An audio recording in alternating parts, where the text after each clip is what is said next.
If you're new to Python, these 3 mistakes will catch you.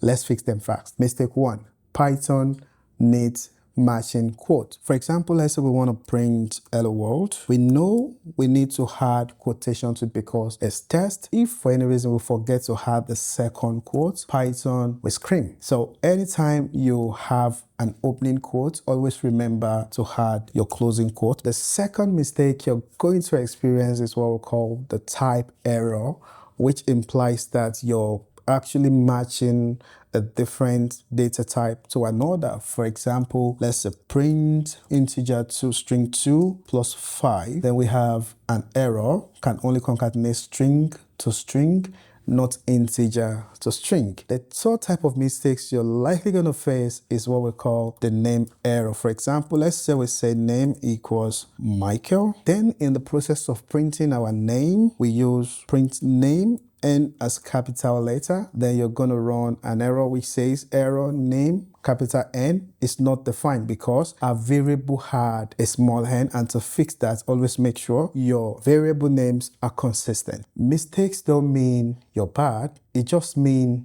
your code is talking to you. All you need to do is just to listen and fix those errors. This process is called debugging, and you need to get used to it because you'll be doing a whole lot of that. Your challenge today: fix 3 broken lines of code on this episode practice page, link in my bio.